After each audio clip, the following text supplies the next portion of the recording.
नमस्कार, आप देख रहे हैं जनता टीवी और मैं हूं आपके साथ मनीषा सिंह। बात करेंगे देवभूमि की। उत्तराखंड में मौसम विभाग ने भारी बारिश की चेतावनी दी है और मौसम विज्ञान केंद्र के अनुसार अगले 4 दिनों तक तेज बारिश होने की संभावना है, जिसको लेकर येलो अलर्ट जारी कर दिया गया है। और येलो अलर्ट की चेतावनी के बाद हरिद्वार के लक्सर क्षेत्र में बाढ़ग्रस्त लोगों की चिंता एक बार फिर से बढ़ती जा रही है। वही प्रशासन की भी नींद उड़ चुकी है और उत्तराखंड में 27 जुलाई तक येलो अलर्ट को जारी किया गया है। मौसम विज्ञान केंद्र के अनुसार भारी बारिश के चलते पर्वतीय क्षेत्र में दिक्कतें हो सकती हैं।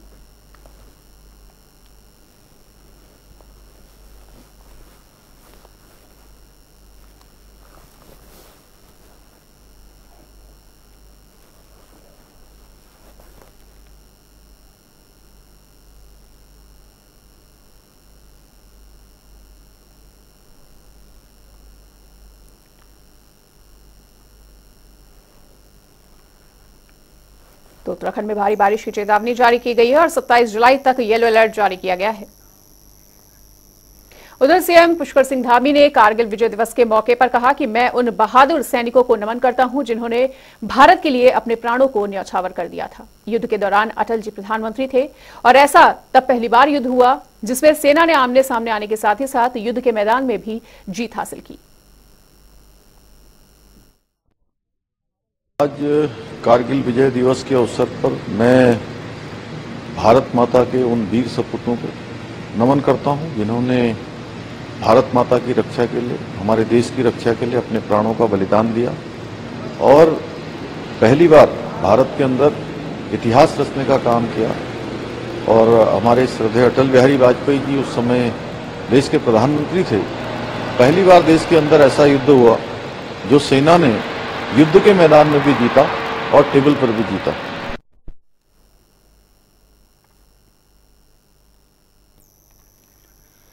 तो सीएम पुष्कर सिंह धामी ने तमाम शहीदों को याद करते हुए ये ट्वीट भी किया है और उन्होंने कांग्रेस पर निशाना भी साधा। निशाना साधते हुए उन्होंने जिस तरह से गठबंधन ने अपना नाम इंडिया रखा है उसके विरुद्ध ये ट्वीट किया है उन्होंने। और मुख्यमंत्री पुष्कर सिंह धामी ने ट्वीट करते हुए कांग्रेस पर जमकर निशाना साधा और उन्होंने कहा कि भ्रष्टाचार में डूबे ये दल अपने ठगबंधन को बढ़ावा दे रहे हैं और देश की छवि को धूमिल करने का प्रयास कर रहे हैं। कर्म बदलो, वो नाम बदलकर आ जाते हैं, फूट डालो राज करो। जिनके डीएनए में है ऐसे टुकड़े टुकड़े गैंग की सरगना कांग्रेस आज महागठबंधन को इंडिया नाम देकर समस्त राष्ट्रभक्तों के विरुद्ध एक छद्म युद्ध छेड़ने का कार्य कर रही है। और एक और आदरणीय प्रधानमंत्री जी के नेतृत्व में विश्व पटल पर एक शक्ति के रूप में न्यू इंडिया का उदय हो रहा है, तो वहीं दूसरी ओर परिवारवाद और भ्रष्टाचार में डूबे ये दल अपने इस गठबंधन को ठगबंधन कर दे रहे हैं। और आज के कार्यक्रम के अध्यक्ष आदरणीय खजानदास जी, देहरादून शहर के मेयर भाई सुनील उनियाल गामा जी, कैंट क्षेत्र की लोकप्रिय विधायक आदरणीय सविता कपूर जी, हमारे वरिष्ठ नेता आदरणीय अनिल गोयल जी, हमारे बहुत वरिष्ठ नेता आंदोलनकारी आदरणीय विवेकानंद खंडूरी जी, हमारे बड़े भाई श्री नवीन ठाकुर जी, प्रदेश प्रवक्ता विशाल जी, हमारे जिलाधिकारी सोनिका जी, दिलीप सिंह कुंवर जी, वरिष्ठ पुलिस अधीक्षक, और आज सेना के हमारे वरिष्ठ अधिकारीगण जो यहाँ पर हैं, lieutenant general R K. Sharma ji, admiral Om Prakash Singh Rana ji, major general समी सब्रवाल जी, major general Devesh Agnihotri ji, brigadier KG. बहल जी, ब्रिगेडियर पी.वी. गुरुंग जी, सैनिक कल्याण के निदेशक ब्रिगेडियर अमृतलाल जी, उपनल के हमारे ब्रिगेडियर जे.एन.एस. बिष्ट जी, कर्नल अमीश मनाहस जी, लेफ्टिनेंट कर्नल M.K. हुसैन जी, कैप्टन भूटिया जी, बड़ोला जी, जिन्होंने बहुत ही सुंदर चित्रण यहाँ पर सैनिकों के बारे में करा, हमारे शमशेर सिंह, मंच संचालक डॉक्टर सुनील दत्त सब्रवाल जी, थपलियाल जी, एवं आज हम सबके बीच में जो ये सैनिक सम्मान का कार्यक्रम, हमारे इन वीरों को स्मरण का कार्यक्रम यहाँ पर रखा गया है, ऐसी हमारी सभी वीर नारियां, मैं उन सभी को प्रणाम करता हूं। और इस कार्यक्रम में पधारे हमारे सभी सेना के अधिकारीगण, वरिष्ठ अधिकारीगण, हमारे जवान और दूर दूर से आए हुए सभी माताएं, बहनें, सभी मेरे नौजवान साथियों, उपस्थित पत्रकार मित्रों एवं छायाकार बंधु, मैं सबसे पहले तो आज के इस कारगिल विजय दिवस के गौरवशाली पल, जिसके बारे में हमारे सैन्य अधिकारियों ने बहुत विस्तार से यहाँ पर बताया कि 18,000 20,000 की ऊंचाई पर जाकर किस प्रकार से भारत की सेना ने अपना अदम्य वीरता, साहस और पराक्रम से किस प्रकार उधर कारगिल दिवस के मौके पर शौर्य स्थल चिरबाग में आयोजित पुष्पांजलि समारोह में राज्यपाल लेफ्टिनेंट जनरल गुरमीत सिंह शामिल हुए और इस दौरान उन्होंने बहादुर सैनिकों को नमन करते हुए उन्हें याद किया और उन्हें श्रद्धांजलि अर्पित की।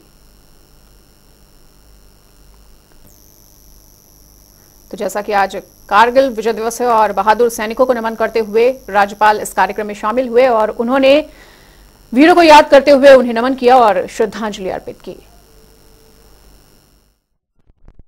सबने, हर भारतीय ने, हर उत्तराखंडी की तरफ से आज हमने अपने वीर जवानों को ट्रिब्यूट, श्रद्धांजलि पेश की है।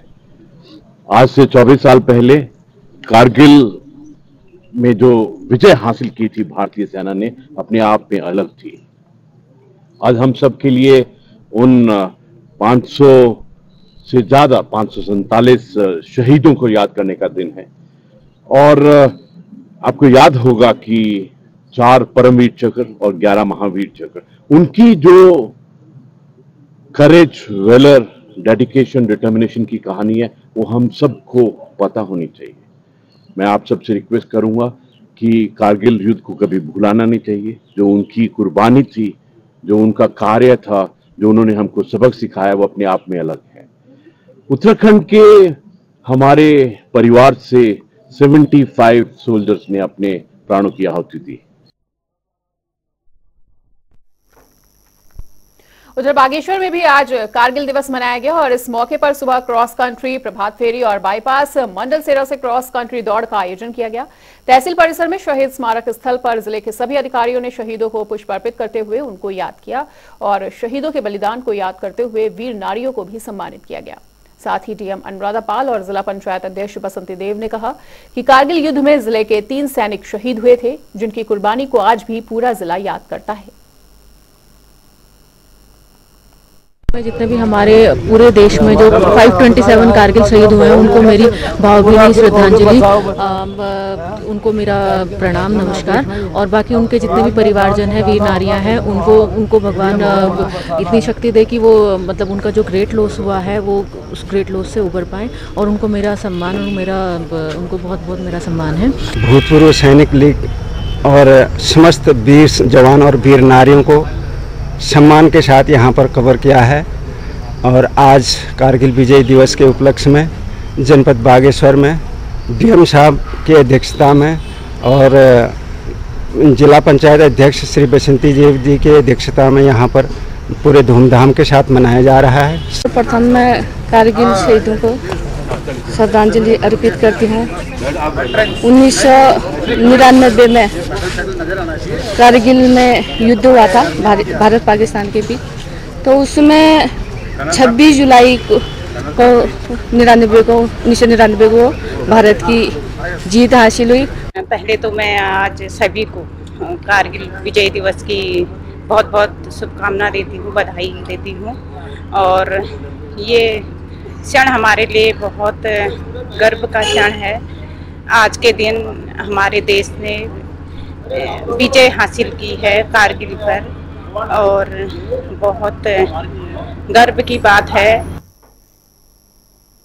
वहीं कारगिल शौर्य दिवस के मौके पर हल्द्वानी के शहीद स्मारकों में कालाढूंगी विधायक बंशीधर भगत, मेयर डॉक्टर जोगेंद्र रौतेला सहित प्रशासनिक और पुलिस के अधिकारियों ने कारगिल में शहीद हुए सैनिकों को श्रद्धांजलि दी और उन्हें याद किया। इस दौरान शहीदों के परिजनों को भी सम्मानित किया गया है और कारगिल शौर्य दिवस के मौके पर उन्हें याद करते हुए विधायक बंशीधर भगत और मेयर डॉक्टर जोगेंद्र रौतेला ने कहा कि कारगिल युद्ध भारत के पराक्रम और सैनिकों की देश के प्रति सच्ची श्रद्धांजलि के रूप में देखा जाता है। हमारे देश के जाबाज सैनिकों ने अपनी जान कुर्बान करते हुए कारगिल का युद्ध लड़ा था और उसमें विजय हासिल की थी। कारगिल युद्ध में शहीद हुए सभी सैनिक हमेशा हमारे दिलों में जिंदा रहेंगे।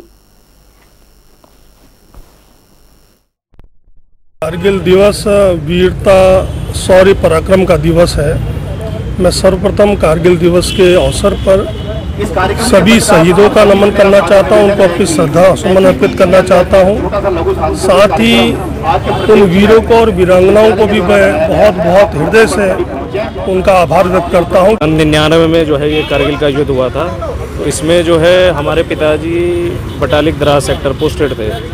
तो उस समय पाकिस्तान द्वारा जो भी घुसपैठ हमारी करी गई थी उन्हें जो है मुंह तोड़ जवाब दिया गया और इस दौरान जो है पिताजी हमारे जो है वीर गति को प्राप्त हुए हैं। कारगिल युद्ध एक ऐसा युद्ध था, ये भारत के ही सैनिक थे जिन्होंने विजय प्राप्त करने की हौसला किया। ऊपर से दुश्मन, नीचे से हम लोग, बहुत सुविधाएं उनको थी, लेकिन उसके बाद भी हमारे देश के सैनिकों ने और विशेष उत्तराखंड के भी लोग, उत्तराखंड के बहुत साथी थे जिन्होंने अपने को शहीद किया, लेकिन उनको ध्वस्त कर। हम आज 24 साल के बाद अपने कारगिल शहीदों को नमन कर रहे हैं। जगह जगह पर पूर्व सैनिक संगठन अपने शहीदों को श्रद्धांजलि दे रहे हैं और जिले नैनीताल की तरफ से यहाँ शहीद स्मारक में श्रद्धांजलि दी जा रही है। उधर मुख्यमंत्री पुष्कर सिंह धामी ने दिल्ली में बड़ी बैठक की है और बैठक केंद्रीय मंत्री अजय भट्ट के आवास पर की गई। बैठक में प्रदेश प्रभारी दुष्यंत गौतम, प्रदेश पार्टी प्रदेश अध्यक्ष अजय भट्ट, संगठन महामंत्री अजय कुमार और सभी प्रदेश सांसद मौजूद रहे। लोकसभा चुनाव पर बैठक में चर्चा हुई। लोकसभा चुनाव को लेकर बैठक में चर्चा की गई और इसमें महाजनसंपर्क अभियान को लेकर भी बड़ी चर्चा की गई।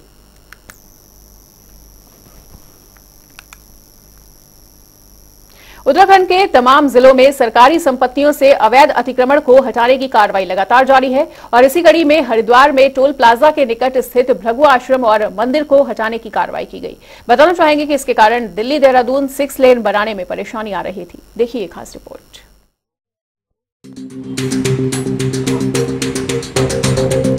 हरिद्वार के एसडीएम पूर्ण सिंह राणा के नेतृत्व में टोल प्लाजा के निकट स्थित भृगु आश्रम व मंदिर को हटाने की कार्यवाही की गई।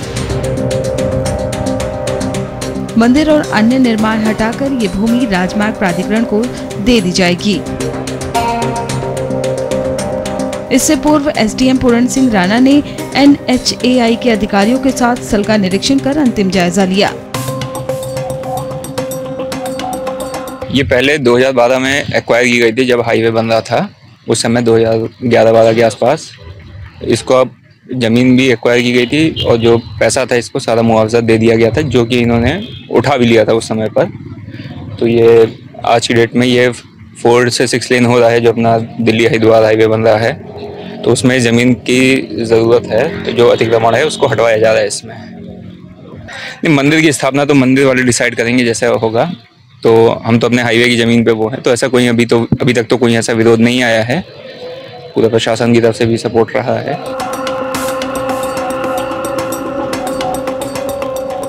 उक्त स्थल का 51 लाख मुआवजा लेने के बाद श्री आश्रम के कमरे व स्थापित मंदिर को मंदिर समिति ने हटाया, जिसके बाद प्रशासन ने कार्यवाही शुरू कर दी। बता दें कि इसके कारण दिल्ली देहरादून 6 लेन बनाने में परेशानी आ रही थी।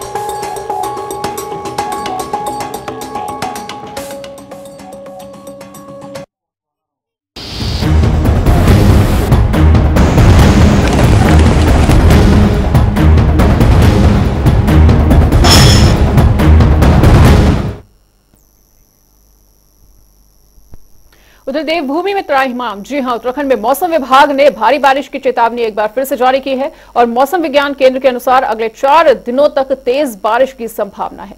इसको लेकर येलो अलर्ट जारी कर दिया गया है और येलो अलर्ट की चेतावनी के बाद हरिद्वार के लक्सर क्षेत्र में बाढ़ग्रस्त लोगों की चिंता एक बार फिर से बढ़ती हुई नजर आ रही है। वहीं प्रशासन की भी नींद उड़ी हुई है और उत्तराखंड में 27 जुलाई तक येलो अलर्ट को जारी किया गया है। मौसम विज्ञान केंद्र के अनुसार भारी बारिश के चलते पर्वतीय क्षेत्र में दिक्कतें भी हो सकती हैं।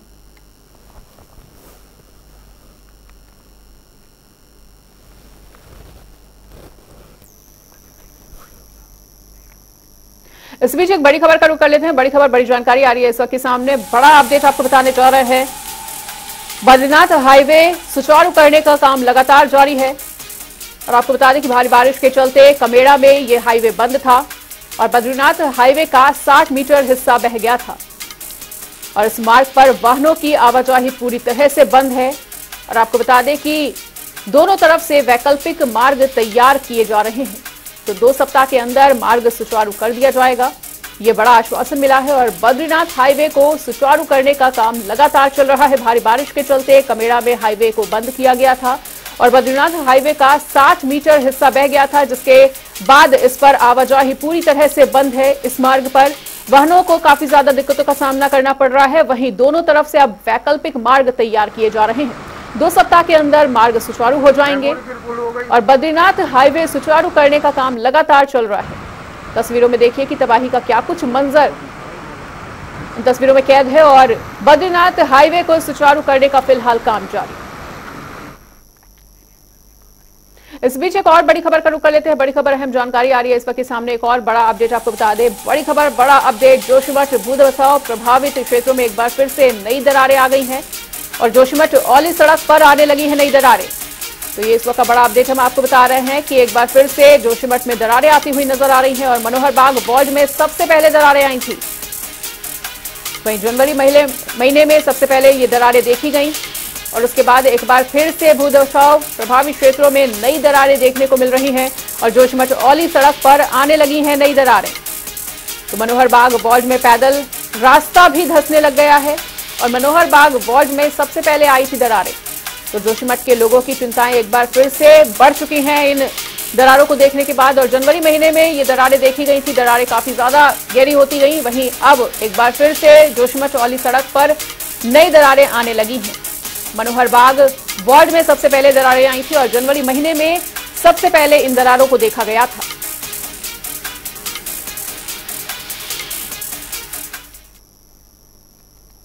अगली खबर रुड़की से, जहां बेलरा गांव में 2 दिन पहले दलित युवक की मौत के बाद जहां कई राजनीतिक दलों के नेता पीड़ित परिवार के घर पहुंचकर सांत्वना दे रहे हैं, तो वहीं बसपा का एक प्रतिनिधिमंडल भी गांव पहुंचा और मृतक प्रमोद के परिवार के साथ इस दुख की घड़ी में शामिल हुआ। इस दौरान बसपा के लक्सर विधायक हाजी मोहम्मद शहजाद, बसपा प्रदेश अध्यक्ष चौधरी शीशपाल, बसपा के वरिष्ठ नेता सुबोध राकेश, बसपा के प्रदेश महासचिव डॉक्टर नाथीराम प्रतिनिधिमंडल में प्रमुख रूप से शामिल थे। बसपा प्रतिनिधिमंडल ने पीड़ित परिवार की आर्थिक सहायता की और उन्हें भरोसा दिलाया कि बसपा का पूरा परिवार पीड़ित परिवार के साथ है। क्या है, जैसा षड्यंत्र पुलिस ने रचा है कि अगर पुलिस चाहती तो ये षड्यंत्र ही नहीं होता। अगर पुलिस चाहती तो ये घटना ही घटती, नहीं घटित होती। हत्या का मामला दर्ज हो जाता, कुछ भी बवाल नहीं होता। ऐसा तांडव पुलिस ने किया है औरतों के ऊपर, लड़कों के ऊपर। इतना मतलब इस तरह का तांडव कहीं सारा देखने को नहीं मिला। इस तरह जनरल डायल की तरह है। तो प्रमोद का देहांत हुआ है एम्स में, वो जेल में था, जेल में ही समझो उसका अंत हुआ है। सबसे पहले तो मैं इस पूरे प्रकरण में पुलिस के जो व्यवस्था है, जो कार्यशैली है, उसकी निंदा करता हूँ। अगर प्रमोद जो कह रहे हैं कि वो भाई अल्कोहल से ज्यादा पीता था, ये था, अगर उसकी ऐसी हालात थी तो उसे जेल क्यों भेजा भाई? अगर वो पहले एम्स में एक बार भर्ती कराया था तो उसका नाम भी निकाल सकते थे, 169 में एक दिन में हो जाता। पूरा घटनाक्रम सबके सामने है और ये बड़ा दुख का विषय है। मैं कहना चाहता हूँ, चाहे शासन के लोग हों चाहे प्रशासन के लोग हों, बताया जा रहा है कि पुलिस प्रशासन के साथ मारपीट होगी, उसके बाद ये अत्याचार हुआ है। मेरा कहने का मतलब ये है, मैं प्रशासन के लोगों से भी और शासन के लोगों से भी मेरा सवाल ये है कि अगर कुछ लोगों ने प्रशासन के किसी व्यक्ति के साथ मारपीट करी है उधर रुड़की के नारसन खुर्द और मंडावली गांव में जल निकासी का मामला लगातार तूल पकड़ता जा रहा है और पानी निकासी को लेकर दोनों गांव के लोग आमने सामने अब आते जा रहे हैं। आज जैसे ही नारसन खुर्द के ग्रामीणों ने मंडावली का रास्ता खोलने की मांग को शुरू किया और इतने में ही देखते देखते मांग को लेकर धरना प्रदर्शन शुरू हो गया। पुलिस अधिकारियों में भी हड़कंप की स्थिति देखने को मिली और सूचना मिलते ही आनन फानन में ज्वाइंट मजिस्ट्रेट अभिनव शाह भारी पुलिस फोर्स के साथ मौके पर पहुंचे और ग्रामीणों को शांत करवाया। वहीं सिंचाई विभाग, नेशनल हाईवे और प्रशासनिक एनएच और प्रशासनिक अधिकारियों ने फिलहाल जल निकासी का अस्थायी समाधान निकाल लिया है, जिससे दोनों गांव के लोग अब सहमत नजर आ रहे हैं। 4 दिन पहले मंडावली गांव के लोगों ने नारसन खुर्द का संपर्क मार्ग तोड़कर अपने पानी की निकासी इधर को करने का प्रयास किया था, जिसमें कि नारसन खुर्द के सभी ग्रामवासियों ने वहां पहुंचकर उसे बंद करा दिया था। तो जब से ये एक विवाद दोनों गांव मंडावली और नारसन खुर्द के बीच बन गया था। संजय प्रधान जी, गांव मंडावली से। प्रधान जी, बहुत लंबे समय से पुलिया का प्रदर्शन चल रहा था, क्या है? ये करीबन 24/5/2023 में इसके पीछे आपदा के पहले ही सक्रिय हो रहा था, तो उसमें ब्लॉक से भी मैंने कार्य चालू करवा, एनएच से भी, एसडीएम साहब से भी महोदय से रिक्वेस्ट करता रहा हमेशा। दोनों पक्षों के साथ वार्ता करी है, तो इसमें एक समझौते पे निकले कि अस्थायी तौर से हम पानी इधर से निकाला जाएगा। फिर इसमें कमेटी बनाई जाएगी जो लॉन्ग टर्म सोल्यूशन के साथ एक बताएगा कि कैसे इनका पानी का समाधान हो। आगे अभी अगर ऐसी वर्षा होती है तो ऐसा इनके यहाँ कहीं ना भरे पानी, और आगे कहाँ से निकासी होगी, तो उसका पूरा एक प्लान बनाया जाएगा। उसके अकॉर्डिंग फिर आगे कार्रवाई होगी। अगली खबर उत्तरकाशी से है, जहां जसपुर गांव में एक चौपाल का आयोजन किया गया और इसमें नोडल अधिकारी बलदेव सिंह डोगरा पहुंचे और चौपाल में ग्रामीणों की समस्याओं को उन्होंने सुना। वहीं चौपाल में ग्रामीणों की समस्याओं और शिकायतों का जमावड़ा लग गया। वहीं ग्रामीणों ने समस्याओं और शिकायतों के लिए विभाग के अधिकारियों और कर्मचारियों की लापरवाही पर जमकर हंगामा भी काटा। इस दौरान नोडल अधिकारी ने सभी शिकायतों को संबंधित विभागों में अग्रेषित कर उचित कार्रवाई करने का आश्वासन ग्रामीणों को दिया है।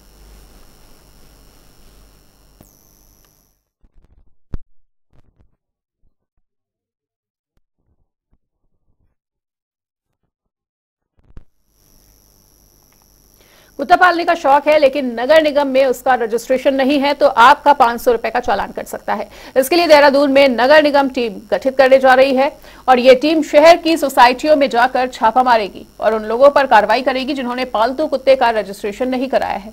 निगम की टीम ने शहर की 60 सोसाइटियों को नोटिस जारी कर लोगों से कुत्तों का पंजीकरण करवाने की अपील की है। और आपको बताना चाहेंगे कि नगर निगम के पशु चिकित्सा विभाग में करीब 5000 कुत्तों का ही अभी तक पंजीकरण हुआ है।